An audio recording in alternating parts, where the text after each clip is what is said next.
Selamat pagi, selamat hari Minggu Bapak Ibu, Saudara dan Saudari yang dikasihi Tuhan Yesus Kristus. Kita akan membacakan warta jemaat hari Minggu tanggal 13 Oktober 2024. Selamat datang dan selamat beribadah kepada seluruh pengunjung kebaktian ini.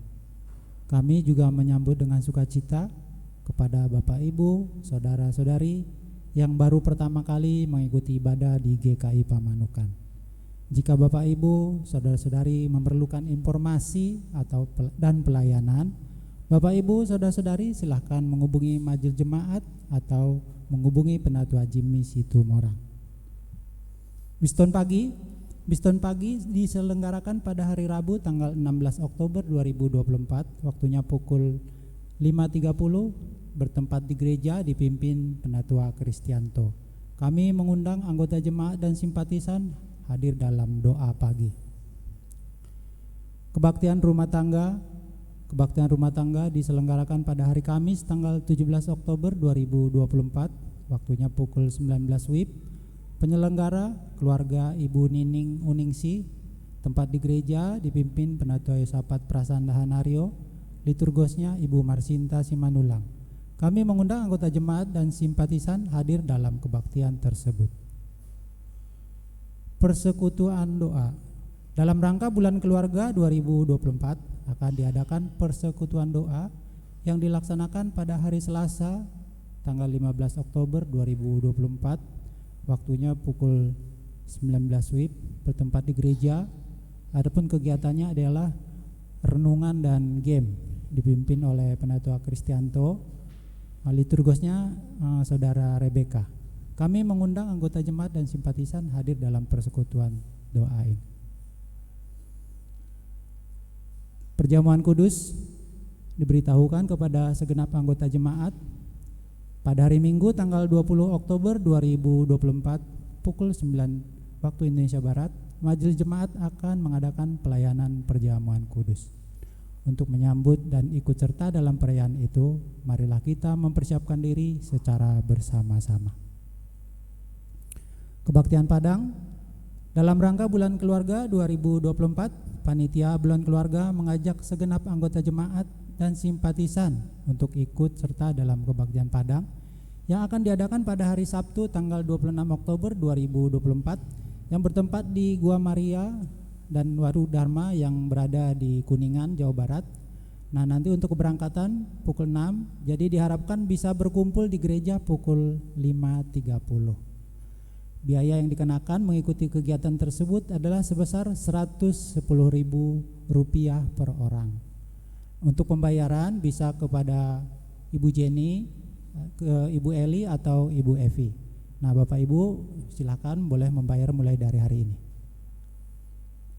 Berita duka cita.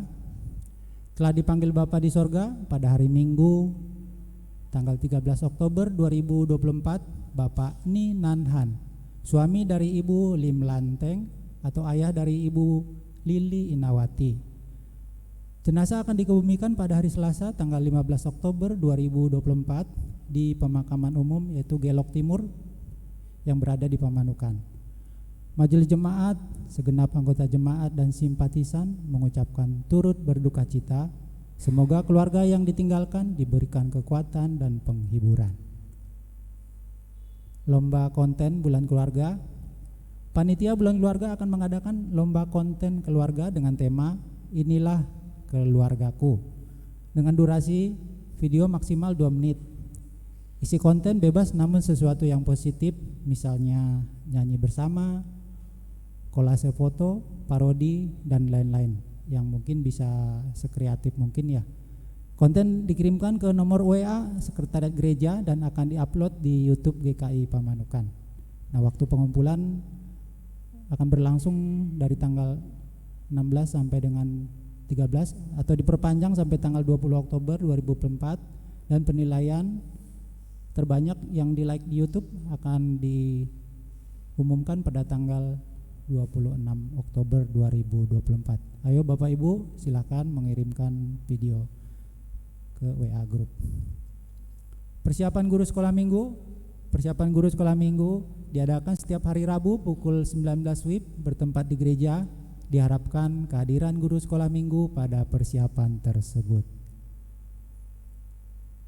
Anggaran dan persembahan bulan keluarga. Untuk anggaran dan persembahan bulan keluarga tahun 2024 adalah sebesar Rp2.500.000. Persembahan yang sudah masuk sebesar Rp1.200.000. Masih ada kekurangan Rp1.300.000. Majelis Jemaat telah menyediakan amplop persembahan bulan keluarga di depan pintu masuk gereja. Kami mengharapkan partisipasi Bapak Ibu, saudara-saudari sekalian untuk memenuhi kebutuhan dana tersebut. Untuk penambahan daya listrik, biaya yang dibutuhkan Rp11 juta, persembahan yang sudah masuk Rp5.430.000, Rp30.000, masih ada kekurangan Rp5.570.000.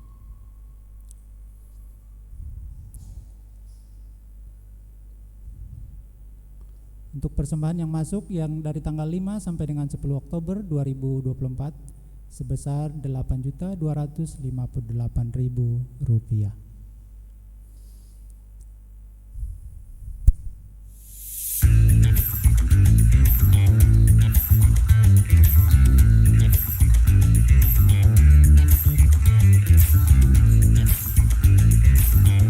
Tuhan menciptakan kita untuk sebuah persatuan dengan keindahan perbedaan.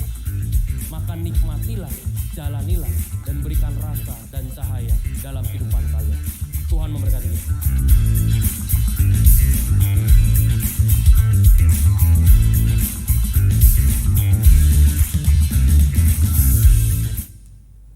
Ya, kebaktian kaum raya muda GKI Klasik Bandung akan diadakan pada bulan November 2024. Kami mengajak pemuda dan pemudi untuk hadir dalam kegiatan tersebut. Sekian warta jemaat hari ini. Nah, pada hari ini kita akan membacakan panggilan beribadah secara bergantian. Bapak Ibu dan lansia diharapkan berpartisipasi dalam panggilan beribadah ini. Saya akan mulai dengan panggilan beribadah dari penatua. Berbahagialah setiap orang yang takut akan Tuhan, yang hidupnya seturut dengan kehendak-Nya.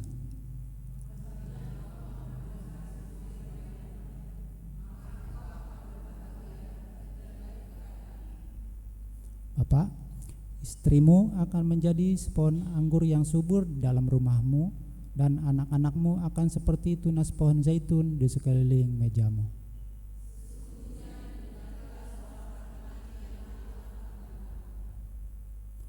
Kiranya Tuhan memberkati engkau dari Sion, sehingga engkau akan melihat kebahagiaan Yerusalem seumur hidupmu.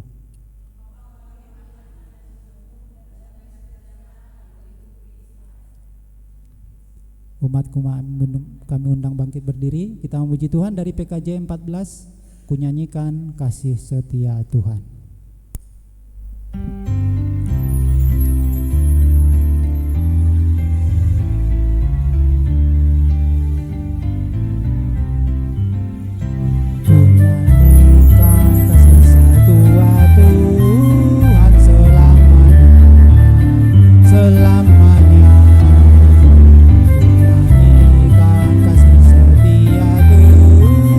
Selamanya, ku nyanyikan selamanya.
Ibadah ini berlangsung di dalam nama Tuhan yang menciptakan langit dan bumi.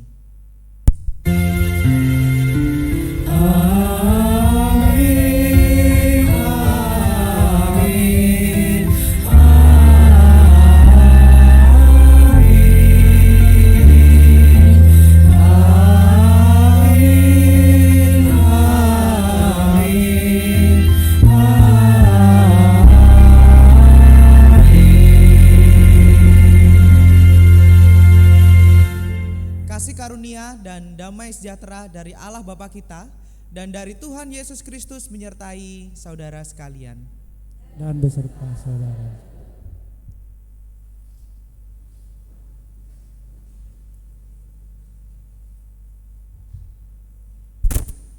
Umat yang dikasihi Tuhan, tema ibadah minggu di bulan keluarga hari ini, keluarga yang menolak egosentrisme, yang akan mengajak kita untuk menyadari bahwa manusia memiliki kecenderungan untuk hidup egosentris. Namun, kita akan belajar dari Tuhan Yesus agar kita bisa menolak segala macam bentuk egosentris, sehingga tercipta keluarga yang saling mendukung dan melayani.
Masuki pengakuan dosa.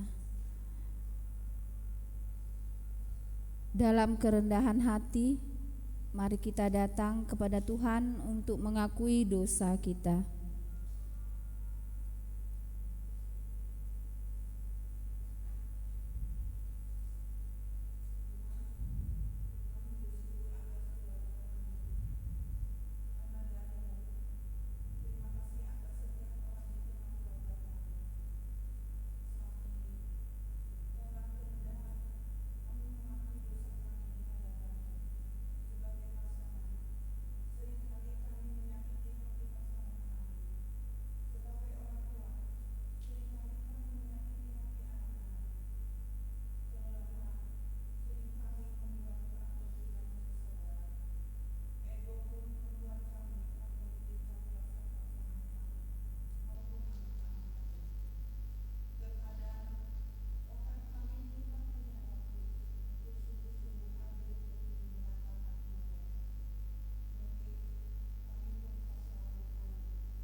bersyukur atas orang tua kami yang telah membesarkan kami, mendidik dan mengajarkan iman bagi kami, serta mendoakan kami setiap waktu.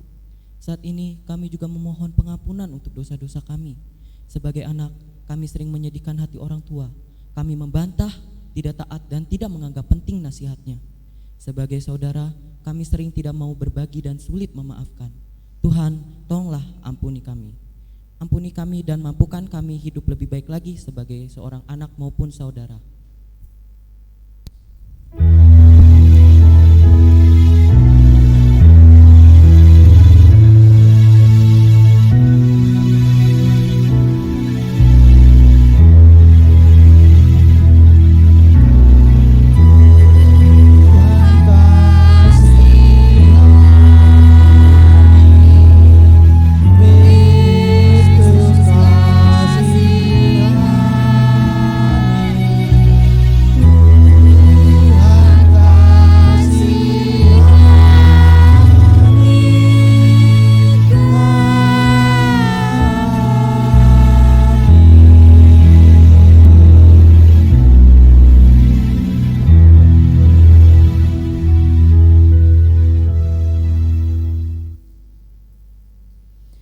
Sebagai persekutuan umat Tuhan, kami pun memohon pengampunan-Mu ketika kami tidak peduli terhadap sesama anggota persekutuan kami.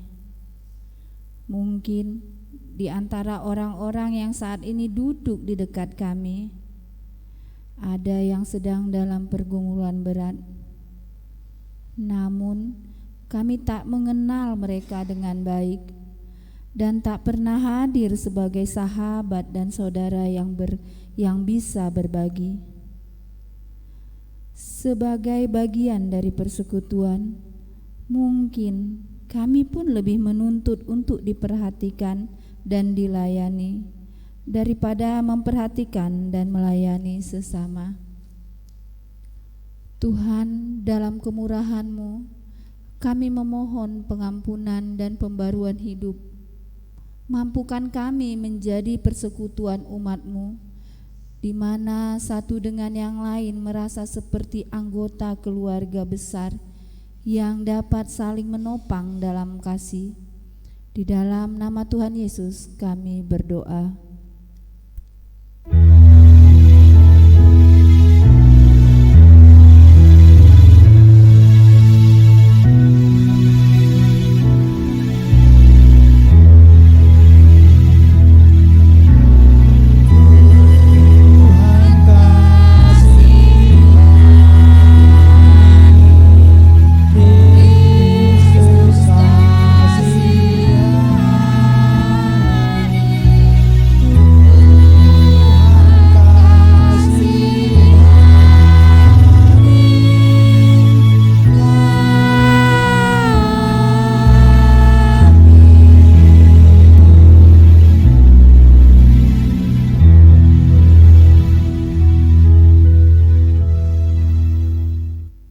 Jemaat kami undang untuk berdiri.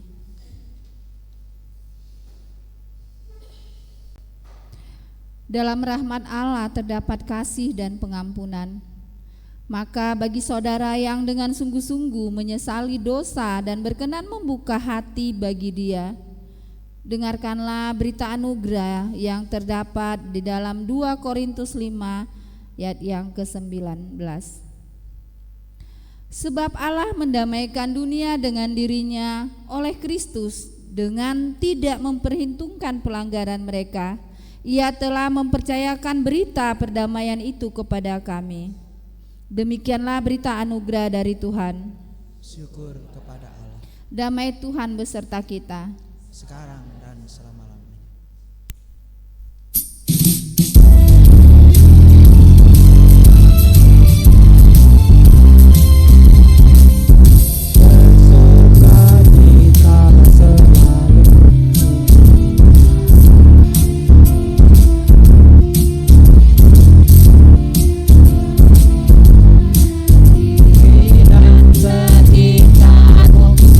Berikan salam damai.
Saudara, mari kita berdoa sebelum kita bersama-sama membaca dan merenungkan sabda firman Tuhan.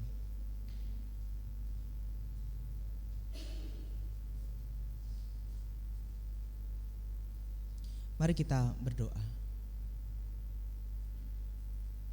Tuhan, kami bersyukur untuk segala hal yang boleh Tuhan nyatakan bagi kami, baik suka ataupun duka.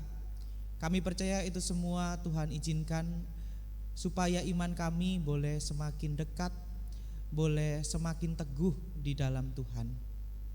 Kami juga bersyukur ketika pada saat ini kami bersama-sama dengan penuh sukacita dan juga dengan penuh syukur akan membaca dan merenungkan sabda firman Tuhan. Kami sungguh-sungguh dengan segala kerendahan hati menyadari keterbatasan kami.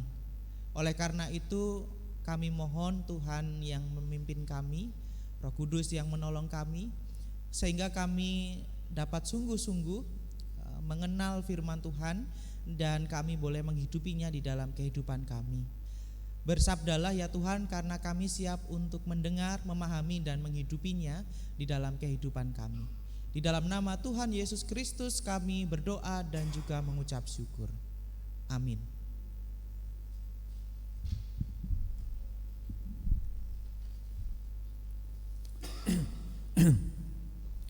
Bacaan pertama diambil dari Amos 5 ayat 6 sampai 7. Diteruskan ayat 10 sampai 15. Carilah Tuhan, maka kamu akan hidup, supaya jangan Ia memasuki keturunan Yusuf bagaikan api, yang memakannya habis dengan tidak ada yang memadamkannya bagi Betel. Hai kamu yang mengubah keadilan menjadi ipuh dan yang menghempaskan kebenaran ke tanah. Mereka benci kepada yang memberi teguran di pintu gerbang, dan mereka keji kepada yang berkata dengan tulus ikhlas. Sebab itu, karena kamu menginjak-injak orang yang lemah dan mengambil pajak gandum daripadanya, sekalipun kamu telah mendirikan rumah-rumah dari batu pahat, kamu tidak akan mendiaminya. Sekalipun kamu telah membuat kebun anggur yang indah, kamu tidak akan meminum anggurnya. Sebab aku tahu bahwa perbuatanmu yang jahat banyak dan dosa-dosamu berjumlah besar. Hai kamu yang menjadikan orang benar terjepit, yang menerima uang suap dan yang mengesampingkan orang miskin di pintu gerbang.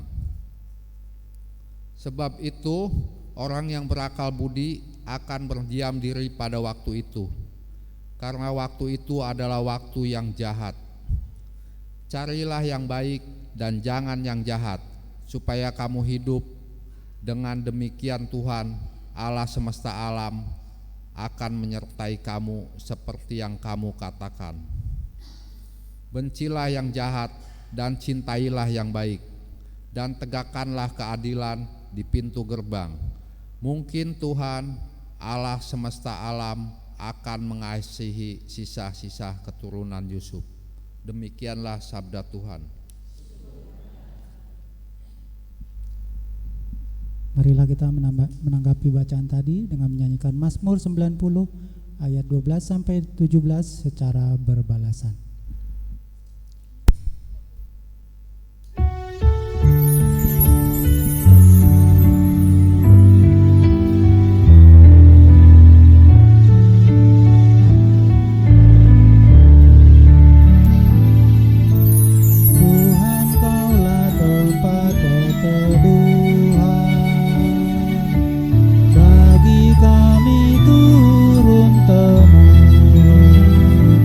Sabar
Bacaan kedua dari surat Ibrani 4 ayat 12 hingga yang ke-16.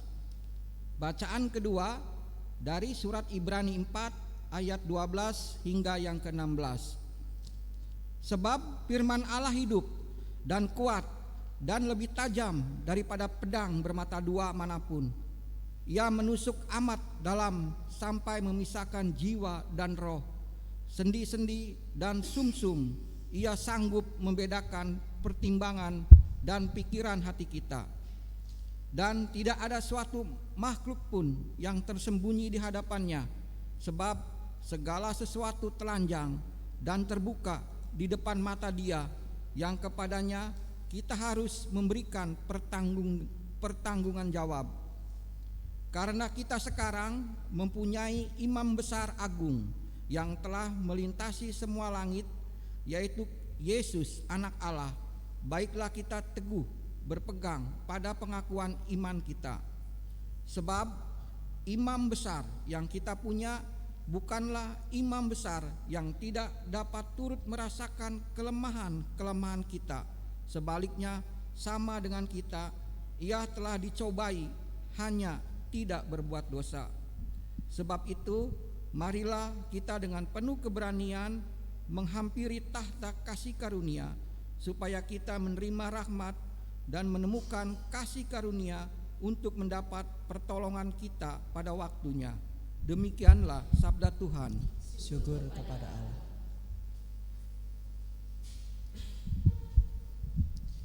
Injil Tuhan kita Yesus Kristus menurut Markus pasal 10 ayat 17 sampai 31.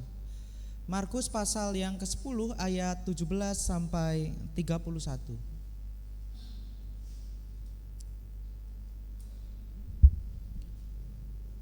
Pada waktu Yesus berangkat untuk meneruskan perjalanannya, datanglah seorang berlari-lari mendapatkan Dia, dan sambil bertelut di hadapannya, ia bertanya, "Guru yang baik, apa yang harus kuperbuat untuk memperoleh hidup yang kekal?"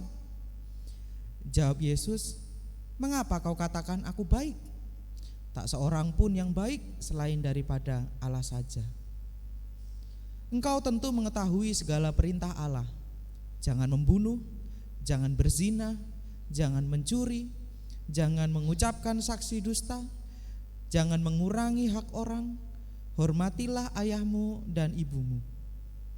Lalu kata orang itu kepadanya, "Guru, semuanya itu telah kuturuti sejak masa mudaku." Tetapi Yesus memandang dia dan menaruh kasih kepadanya, lalu berkata kepadanya, "Hanya satu lagi kekuranganmu. Pergilah, jualah apa yang kau miliki dan berikanlah itu kepada orang-orang miskin, maka engkau akan beroleh harta di surga. Kemudian datanglah kemari dan ikutlah aku." Mendengar perkataan itu, ia menjadi kecewa, lalu pergi dengan sedih sebab banyak hartanya.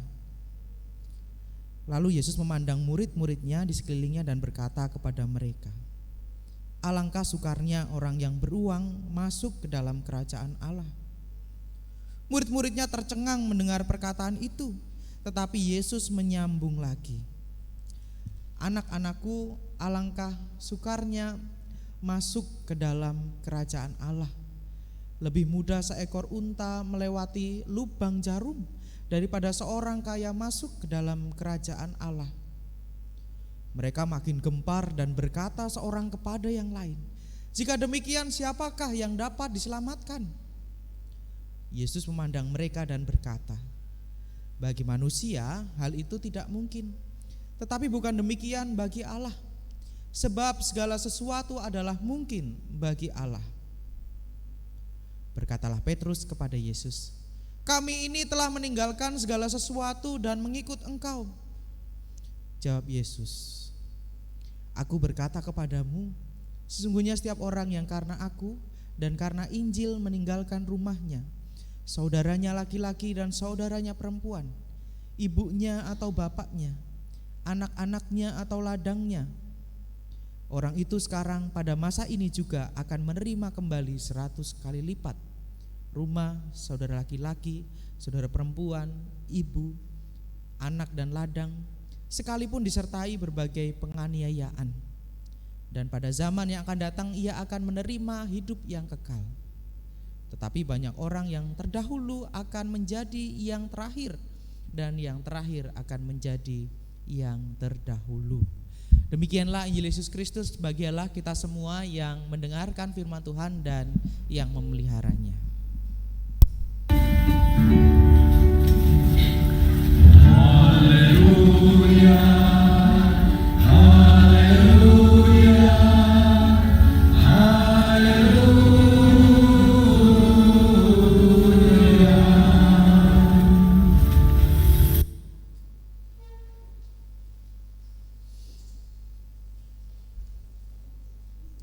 Selamat pagi Bapak Ibu yang terkasih dalam Tuhan. Selamat pagi. Ya, tema kita hari ini sangat menarik, yaitu keluarga yang menolak egosentrisme. Keluarga yang menolak egosentrisme. Nah, Bapak Ibu, saya akan mulai dengan mengajak Bapak Ibu untuk bermain games. Ya, tentu bukan games main bola karena lapangannya juga nggak ada. Tetapi games-games yang sederhana, ya. Caranya begini, ya. Karena di beberapa bangku ada yang 2 orang, ya. Maka yang berkenan ikut boleh, ya. Para penatua juga boleh ikut. Silahkan yang satu bangku 2 orang saling berhadap-hadapan. Ya, coba.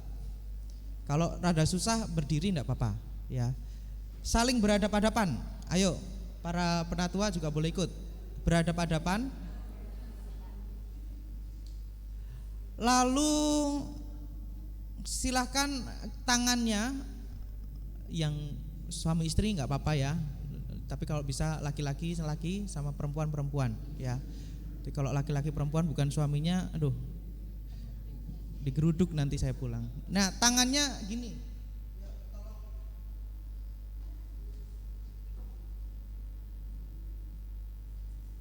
Pak cek, minta tolong Pak Penatua. Tangannya gini, jempolnya ketemu. Ya, oke, ya. Boleh yang lain bisa mengikuti, ya. Jempolnya ketemu, ya gini. Oke, silakan. Sudah ya semua?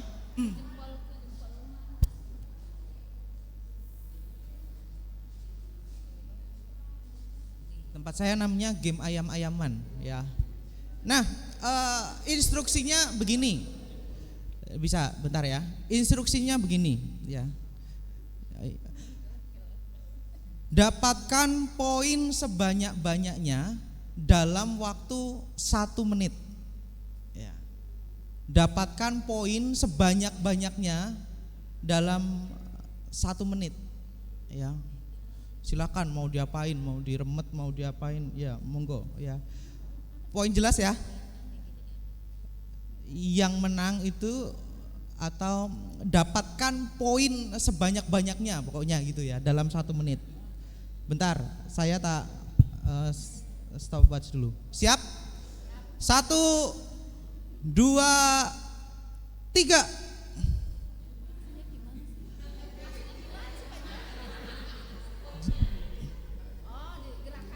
Ya, silakan. Dihitung.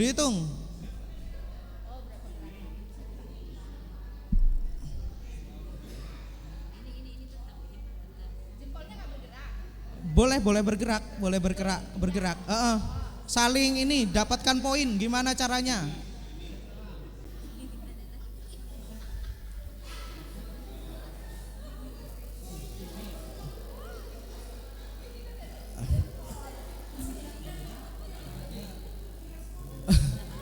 Ulangi.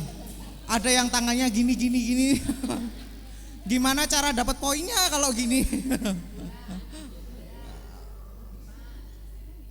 Ya, gamesnya itu tujuannya kalau misalnya bisa ini, itu dapat 1 poin. Ya, kalau Pak Jack yang gini saya berarti dapat 1 poin. Ya, Mas ya. Oke, coba Yang bisa giniin jempol yang lain itu dapat 1 poin, ya. Tugasnya dapatkan poin sebanyak-banyaknya, ya. Oke. Nah, silahkan ya saling mencari poin, ya. 1, 2, 3. Dihitung dapat poin berapa?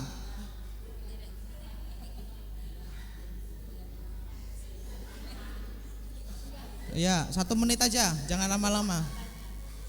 Dihitung. Enggak, ininya doang, sejauh itu. Nah, silakan.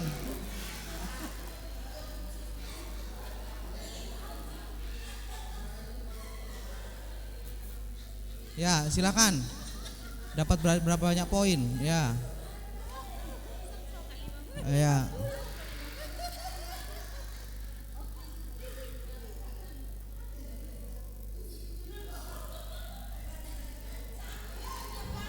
Oke, cukup. Siapa yang bisa dapat poin 50?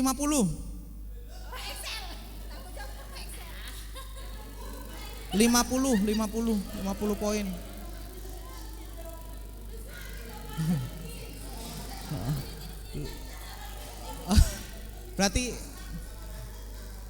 Berarti ayamnya galak gitu. Ya, siapa yang dapat 50 poin? Wah, 50 poin. Banyak sekali, ya. Yang dapat 20 sampai 30 poin. 20 sampai 30 poin. Yang di bawah 10 poin. Dikurang di bawah 10 poin, ya. Ada yang nggak dapat poin apa-apa? Yang nggak ikut, ya nggak dapat poin apa-apa. Ya. Oke, ya.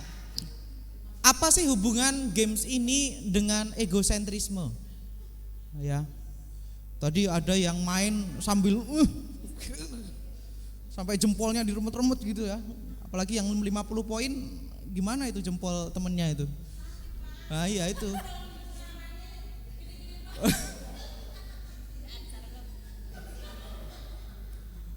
Mungkin ada yang sampai bertarungnya sampai bawah tuh, kalau perlu sampai atas tuh. Wadah, berarti semangat membara untuk dapat poinnya tuh gede gitu ya. Bahkan sampai temennya sakit, ya. Bukankah ini yang seringkali menjadi gambaran kehidupan di zaman sekarang gitu ya.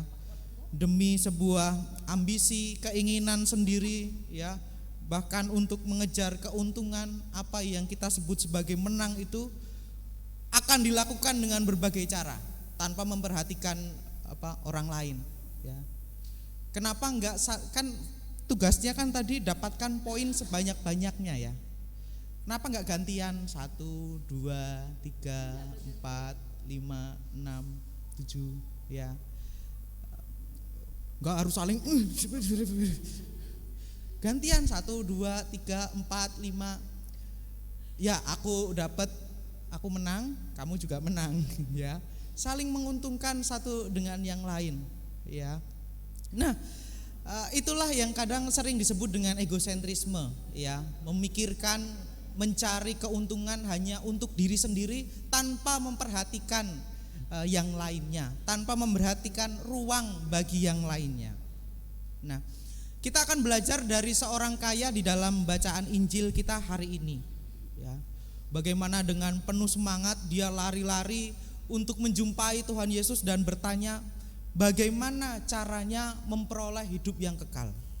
Sejak kecil dia enggak membunuh, enggak berzina, enggak mencuri, menghormati orang tua ya. Dia adalah seorang yang sangat saleh ya, sejak mudanya dia seorang yang saleh. Gimana caranya biar aku dapat hidup yang kekal? Apakah itu semua sudah cukup? Ya. Tetapi Tuhan Yesus mengatakan apa? Hanya satu lagi kekuranganmu, yaitu apa? Pergilah, jualah apa yang kau miliki dan berikanlah itu kepada orang miskin, kembalilah dan ikutlah aku.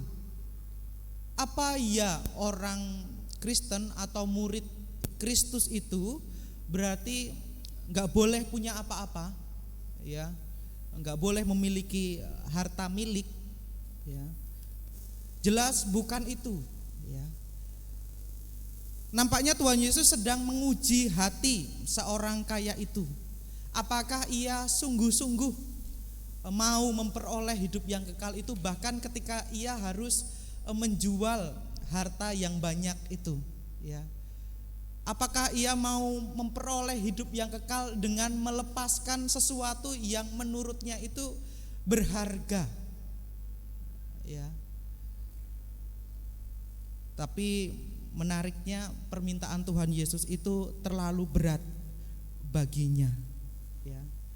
Ia pergi dengan kecewa, ya, dengan sedih, ya. Dan Injil Markus mengatakan sebab banyak hartanya, ya. Harta yang banyak menjadi sebuah penegasan bahwa walaupun orang kaya tersebut adalah seorang yang saleh, telah mentaati hukum Taurat tanpa cela sejak muda, ternyata ia masih hidup untuk dirinya sendiri. Ia tidak mau memberikan ruang kepada orang lain. Ia hanya memikirkan untung rugi. Kalau saya jual, untungnya buat saya apa? Ya, apakah menukarkan barang dengan mengorbankan barang ini cukup worth it dengan ketika saya mendapatkan mendapatkan harta di surga, hidup yang kekal? Kenapa enggak di dunia saya punya banyak, nanti di surga saya juga punya banyak, ya. Itu namanya jadi serakah, ya. Harta yang banyak itu justru membuat orang kaya ini menjadi gelap mata, sehingga tidak melihat ajakan Yesus untuk mau ayo berbagi kehidupan, ayo berbagi ruang dengan yang lain, ya. Supaya engkau tidak melekat, ya, kepada hartamu apa yang anggap engkau berharga.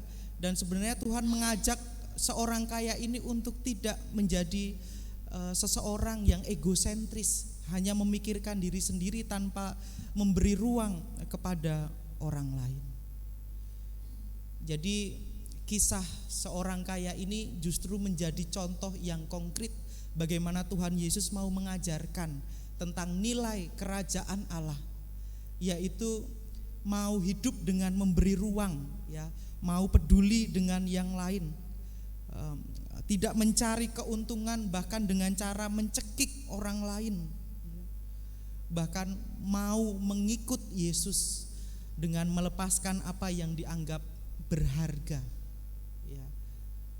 Tuhan Yesus mau janganlah menggantungkan kepada hartamu, kepada saudaramu, kepada temanmu, karena suatu saat itu akan hilang, suatu saat itu akan gak ada, ya.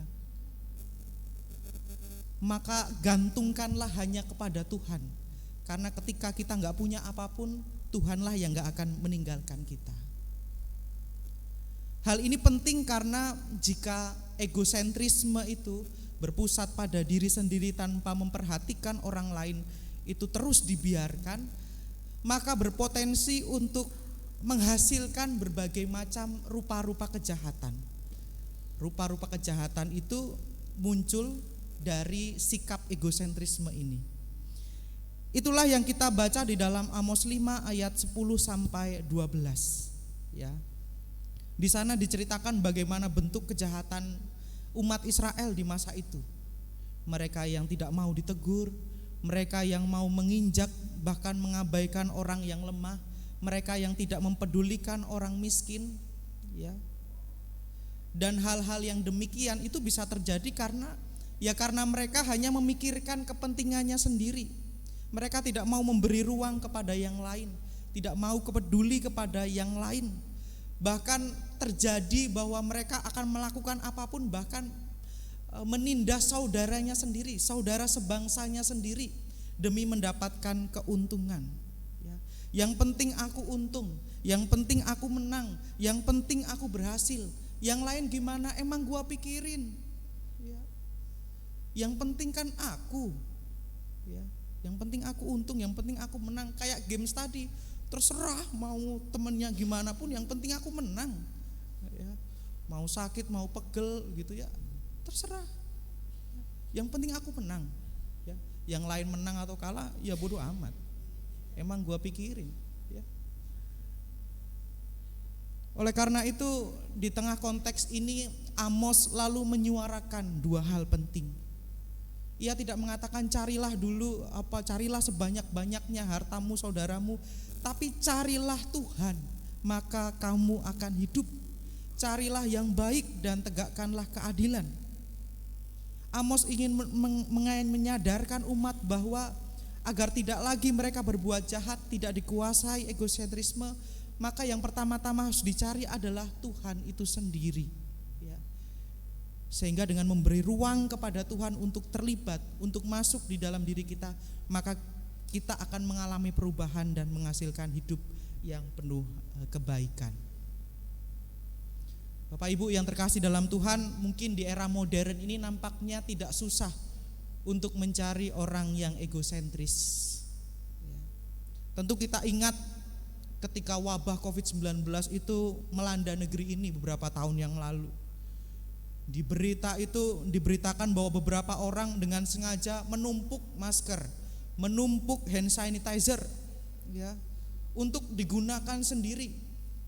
Bahkan ada juga yang menaikkan harga pelindung diri ini dengan setinggi-tingginya demi meraup keuntungan sebesar-besarnya. Ya. Yang penting kan cuan, ya. Yang lain ya emang gua pikirin, ya. Akibatnya banyak orang yang seharusnya memerlukan atau yang lebih membutuhkan justru menjadi korbannya. Karena hari ini atau bulan ini kita bersama-sama memasuki bulan keluarga, pertanyaannya adalah apakah egosentrisme itu juga bisa terjadi di tengah-tengah keluarga kita? Ya sangat bisa. Kisah seorang kaya tadi menunjukkan bahwa awal dari egosentrisme justru bisa muncul ketika seorang sudah merasa memiliki sesuatu, menganggap sesuatu itu berharga menjadi miliknya. Harta-hartaku, anak-anakku, suami-suamiku, istri-istriku, teman-temanku, terserah aku. Apa benar itu milikmu? Apakah benar anak itu anakmu, milikmu? Sedangkan kita lahir aja gak bawa apa-apa, kita aja gak punya apa-apa waktu kita lahir. Telanjang. Ya. Hal ini mengajak kita untuk seringkali dengan merasa memiliki sesuatu tidak lagi menjadikan dia sebagai objek, tetapi sebagai objek ya, sebagai barang yang dimiliki. Ya. Celakanya lagi kalau sesuatu itu diobjekkan untuk mencari keinginan sendiri. Ya. Anak-anakku kok, ya. Jadi anak jadi objek, jadi barang. Ya. Padahal dia seorang subjek, dia punya kebebasan, dia punya keinginan, dia mempunyai harapan. Ya. Orang tua juga subjek, dia punya keinginan, punya harapan dan seterusnya. Tapi kalau salah satunya jadi objek, ya terserah, wong itu punyaku. Ya. Padahal dia punya dirinya sendiri dan yang jelas dia punya yang di sono. Pokoknya segala sesuatu harus mama yang nentuin, temenmu siapa, bajumu apa, makananmu apa, suami istrimu nanti kayak apa, karirmu jadi apa. Pokoknya kamu harus jadi dokter kayak anak tetangga tuh. Ya. Pokoknya kamu harus jadi presiden kayak tetanggamu tuh. Ya. Apa enggak stres anaknya? Ya. Dia tidak diberi ruang untuk menyatakan apa sih yang menjadi harapannya, apa sih yang menjadi keinginannya. Tidak ada ruang dialog di dalamnya. Mungkin siapa tahu anak ini justru punya minat menjadi seorang polisi, ya misalnya begitu. Ya. Persoalannya adalah soal ruang, memberi ruang kepada yang lain. Saya punya harapan, punya keinginan, Anda punya harapan, punya keinginan, ayo kita ngobrol. Ya, tidak memaksakan keinginan seseorang tertentu. Sebaliknya, bisakah anak menjadikan orang tua sebagai objek, sebagai barang? Ya jelas bisa. Ya. Ma, temanku punya IP baru. Apa IP? iPhone baru, punya motor baru. Ya. Pokoknya aku harus punya juga. Kalau udah pokoknya susah. Kalau enggak tak tendang loh pintunya. Ya. Kalau enggak tak bakar loh rumahnya, gitu ya. Pokoknya. Ya. Kalau pokoknya udah nuntut. Ya. Anak bisa menjadi mendikte orang tua tanpa memberikan ruang dialog dengan orang tua juga. Mah, aku pengen motor misalnya, ya. Udah waktunya, misalnya udah umur 17 tahun, ngobrol sama mama. Oh, gimana dan sebagainya. Ayo ngobrol, tapi nggak maksa, ya. Apa nggak stres itu jadi orang tuanya? Jadi sebenarnya ketika kita mau terhindar dari sikap egosentrisme, maka mari kita pertama-tama memberi ruang kepada Tuhan itu sendiri, ya, yang sanggup untuk mengubahkan, ya, memperbaharui kehidupan kita. Tetapi juga mau memberi ruang kepada sesama kita. Ya. Selamat hidup sebagai keluarga yang menolak egosentrisme. Tuhan Yesus memberkati. Amin.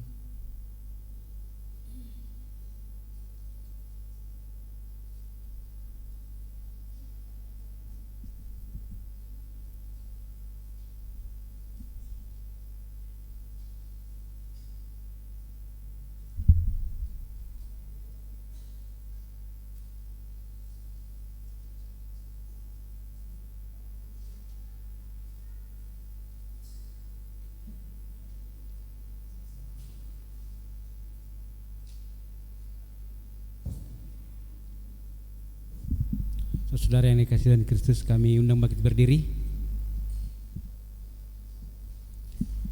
Mari kita bersama dengan umat Allah di masa lalu, masa kini, dan masa depan mengingat pengakuan pada baptisan kita menurut pengakuan iman rasuli yang kita ucapkan demikian. Aku percaya kepada Allah, Bapa yang Maha Kuasa, Khalik langit dan bumi, dan kepada Yesus Kristus, Anak yang tunggal Tuhan kita, yang dikandung dari Roh Kudus, lahir dari darah Maria, yang disengsara, di bawah pemerintah Pontius Pilatus, disalibkan, mati dan dikuburkan, turun ke dalam kerajaan maut. Pada hari yang ketiga, bangkit pula dari antara orang mati, naik ke surga, duduk di sebelah kanan Allah, Bapa yang Maha Kuasa, dan dari sana akan datang untuk menghakimi orang hidup dan yang mati. Aku percaya kepada kudus, gereja yang kudus dan persekutuan orang kudus, pengampunan dosa, kebangkitan orang mati, dan hidup yang kekal. Amin. Silakan duduk kembali.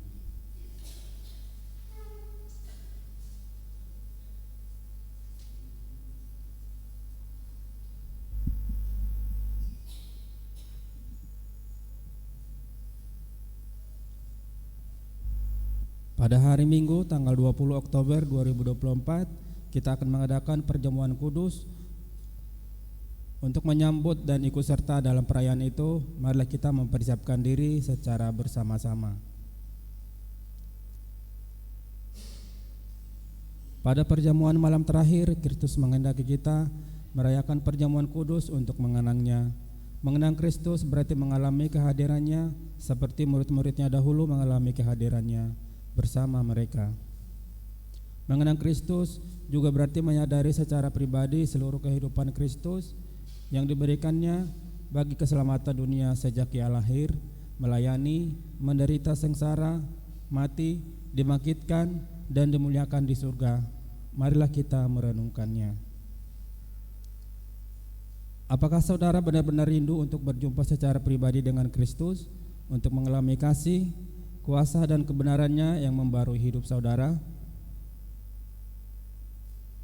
Apakah saudara menghayati bahwa seluruh kehidupan dan karya Kristus, yaitu kelahirannya, pelayanannya, penderitaannya, kematiannya, kebangkitannya ke surga, sampai dengan kedatangannya kembali, terkait erat dengan kehidupan saudara?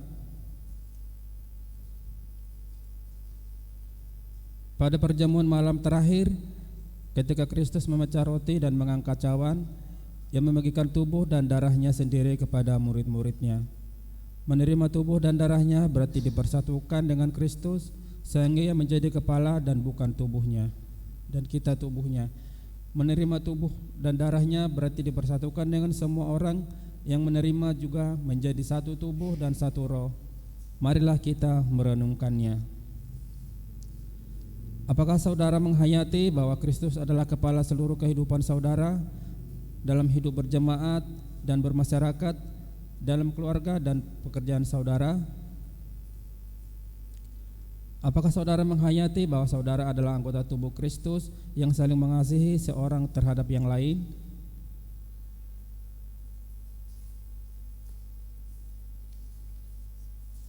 Ketika kita bersatu dengan Kristus, roti hidup yang dipecah-pecahkan bagi dunia ini, kita pun dipersatukan dalam kematian dan kebangkitan Kristus.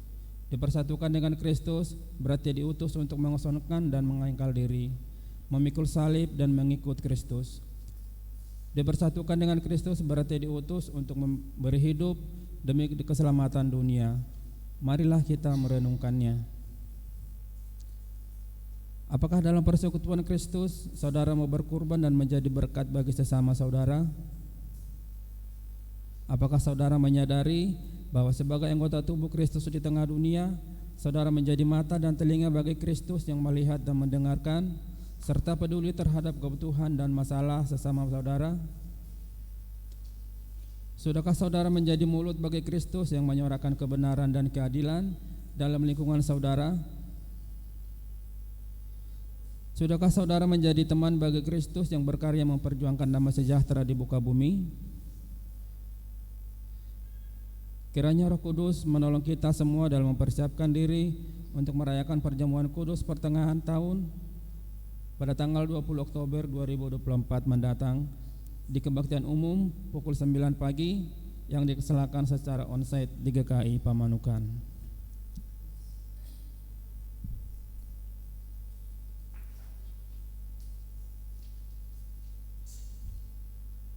Saudara-saudara, mari kita bersama-sama memasuki doa syafaat. Mari kita berdoa.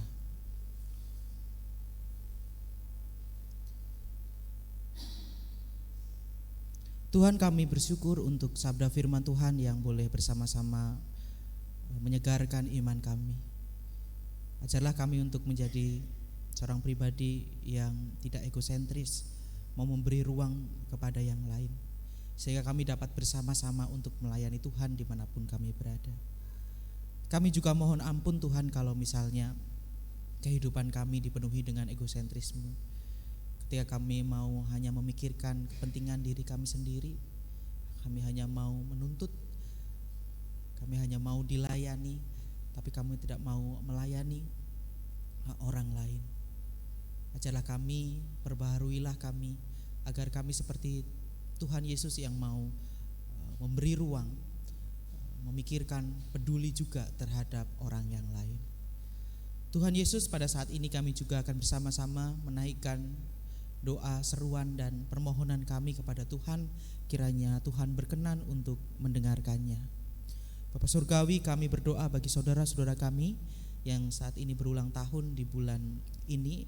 Kami mengingat saudari Rezeki Siburian, saudara Alexander, saudara Nixon Sianipar, Ibu Lamro Simanulang, Bapak Andri Junaidi, saudara Yosian Saputra, saudari Keisha Sinaga, saudara Ruben Setiadi, Ibu Sumarsi, saudari Gisela Sherin Siregar, saudari Rahel Lumbantoruan, saudara Evan Hadi, saudari Enela Sinaga, Ibu Evi Sihombing, serta seluruh anggota jemaat yang mungkin tidak dapat kami sebutkan satu persatu pada saat ini. Tuhan, kami melihat, kami merasakan ada begitu banyak perbuatan Tuhan yang telah menyertai memelihara mereka. Inilah yang sungguh menguatkan kami dalam menempuh perjalanan. Untuk waktu yang Tuhan masih percayakan kepada kami, Tuhanlah yang akan menjadi pemelihara, penolong kami untuk melewati segala hal yang mungkin terjadi di dalam kehidupan kami.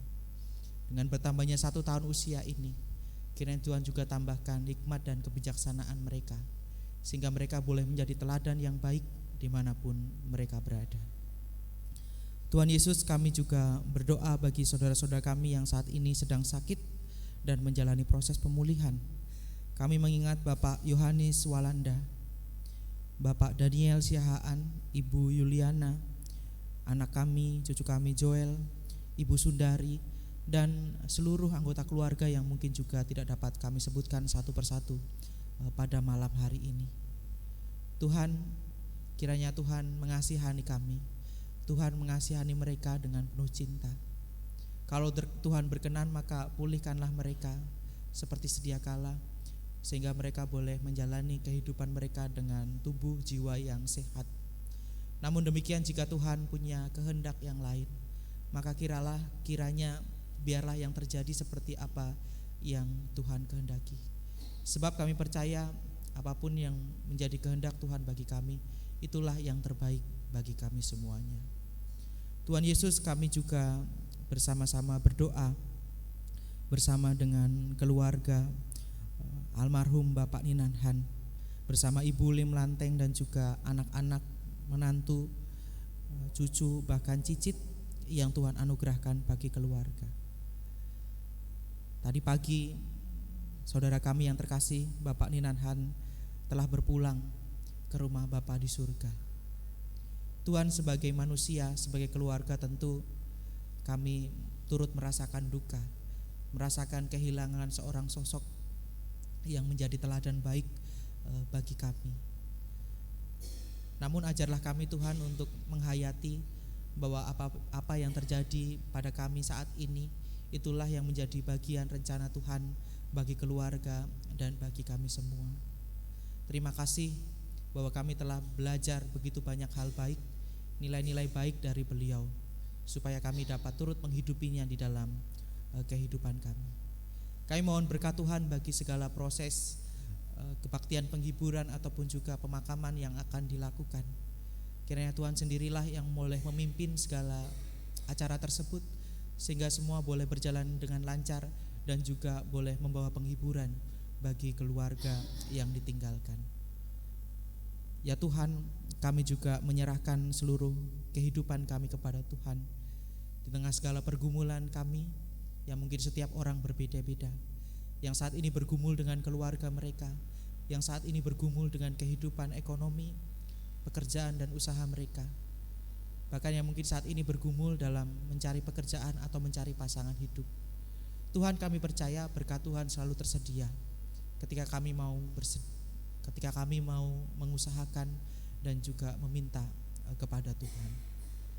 Terima kasih Tuhan, inilah doa syafaat kami yang kami nyatakan di dalam nama Tuhan Yesus Kristus yang telah mengajar kami berdoa demikian. Bapa kami yang di surga, dikuduskanlah namamu, datanglah kerajaanmu, jadilah kehendak-Mu di bumi seperti di surga. Berikanlah kami pada hari ini, pada hari ini mengampuni orang yang bersalah kepada kami, dan janganlah bawa kami ke dalam pencobaan, tapi lepaskanlah kami dari yang jahat, karena Engkaulah yang punya kerajaan dan kuasa dan kemuliaan sampai selama-lamanya. Amin.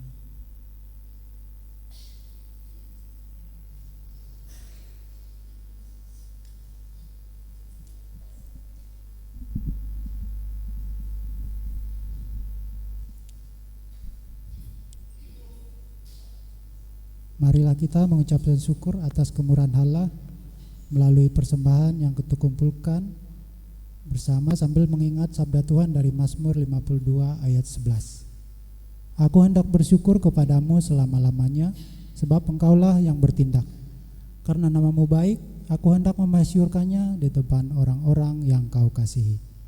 Sambil kantong persembahan diedarkan, kita memuji Tuhan dari PKJ 149 bait 1 sampai 3. Ucap syukur pada Tuhan.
Tuhan nyanyilah, senandungkan lagu baru, senandung.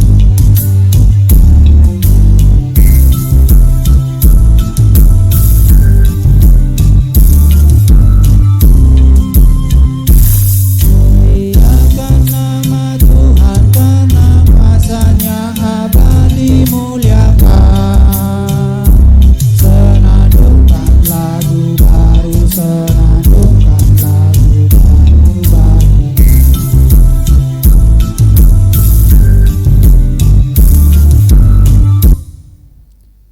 Mari kita bawa persembahan kita di dalam doa. Kita berdoa. Bapa kami yang di surga, kami mengucap syukur ya Tuhan, jika pada pagi hari ini kami masih diberi kesempatan, kami boleh hadir di tempat ini memuji serta memuliakan nama-Mu. Jika kami telah mendengarkan sebagian dari firman-Mu, kiranya apa yang telah kami dengar boleh kami lakukan di dalam kehidupan kami hari lepas hari. Bapa yang baik, sebagai ucapan syukur kami, pada saat ini kami telah membawa persembahan kami, kiranya Engkau memberkati persembahan ini, supaya persembahan ini boleh dipergunakan untuk membangun kemuliaan-Mu di tempat ini. Kami juga bersyukur untuk pekerjaan dan usaha yang boleh kami lakukan di dalam kehidupan kami sehari-hari. Kiranya melalui usaha dan pekerjaan kami ini, nama Tuhan semakin dimuliakan. Inilah doa kami yang kami naikkan di dalam nama Tuhan Yesus Kristus. Amin.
Arahkanlah hatimu kepada Tuhan. Kami mengarahkan hati kami kepada Tuhan. Jadilah saksi Kristus. Syukur kepada Allah, Terpujilah Tuhan. kini dan selama. Saudara, mari kita melanjutkan ibadah kita di dalam kehidupan kita sehari-hari, dan mari kita sambut berkat Tuhan. Tuhan memberkati kita dan melindungi kita, meski hari-hari tidak menjadi selalu mudah untuk dilalui. Tuhan menyinari kita dengan wajah-Nya dan memberi kita kasih karunia yang meneduhkan serta menenangkan. Tuhan menghadapkan wajah-Nya kepada kita dan memberi kita damai sejahtera, memampukan kita mengalirkan damai itu kepada sesama yang sedang tertekan dan gelisah. Penyertaan Allah Bapa, Anak dan Roh Kudus meneguhkan langkah kita untuk melanjutkan karya kasih Allah kini dan selama-lamanya. Amin.